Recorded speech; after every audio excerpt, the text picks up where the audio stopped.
Hi, thank you for joining us for another whiteboard session. I'm Eric Carter, CEO of Approach Technology, and today I wanted to talk a little bit about building and information modeling. It's a software trend and an operational trend that we're seeing in construction become more and more prevalent. It used to be in the past, if you wanted to work on large 3D models or large CAD files, you pretty much had to do it out of the corporate office. That's where the CAD files lived, and that's what I have up here in a file server. Your CAD files lived up there. And then typically any of the CAD engineers, the architects that are going to want to work on those files, they would typically work out of the same corporate headquarters office, and that's what I have over here, a big workstation, where a CAD user might access those files to manipulate the drawings and create new models. And this model, I would say, is the traditional model, and it's worked really well in the past, but there's a lot of limitations around it. A couple of the limitations are, one, the workstation requires very powerful hardware. Two, the ability of this CAD user to work anywhere from any device across the internet is often limited just because of the size of the models and the hardware requirements to render and deliver those models and the application requirements. And that's where the cloud model can really come in and be a panacea in helping solve some of these issues, and it resolves a number of them. And so in the traditional model, let's say this user now wanted to go work from home. Well, they wanted to work from home or be remote, maybe they have a laptop, right? And so they need to buy an expensive CAD laptop, right? And maybe this is a Dell laptop, and we'll draw some flames on it because it runs so hot, it's running at the surface of the sun temperature, because that's the only way you can handle these models is to get really powerful hardware. And once they reduce that down to a laptop footprint, it runs very quickly. It's not something you'd actually want to have on your lap.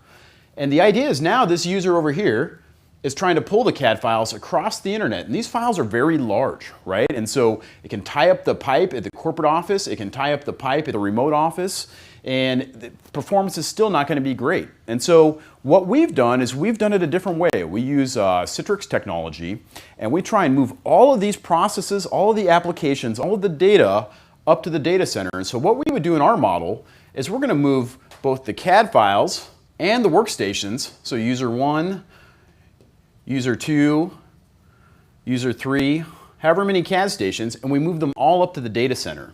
And now user 1 can access the CAD files very quickly all the time because his desktop lives in the data center.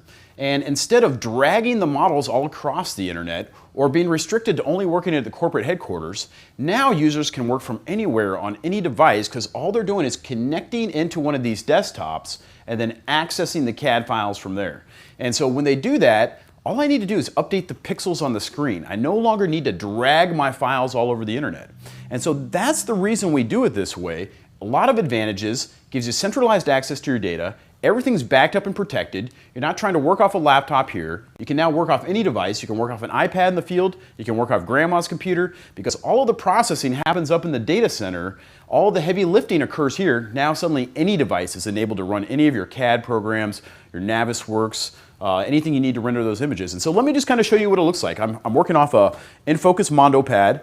Doesn't have graphics hardware. It's not very advanced. But what I can do in my cloud model is I can take a graphics card and I can map it through to a power user. And so when user 1 who needs CAD performance logs in, they get powerful hardware mapped specifically to their session that they're able to take advantage of. And so what's it look like in principle? Let me show you. I'm going to jump out of the MondoPad whiteboard app here, and I'm going to jump into a virtual desktop. There it is. It's a Windows 7 desktop for this demonstration.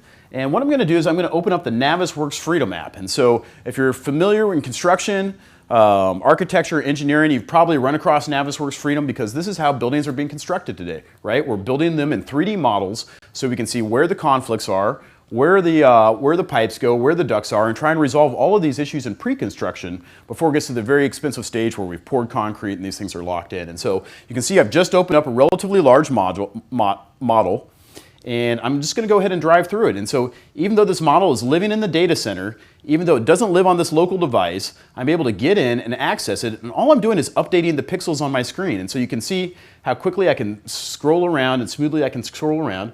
And so you have this ability and this freedom to operate these models from anywhere on any device. I can do this on an iPad. I can do this on a Surface tablet. I can do it from my home office, right? And so I no longer need multi-$1,000 laptops and expensive CAD workstations to be able to go through these models and access my data from anywhere.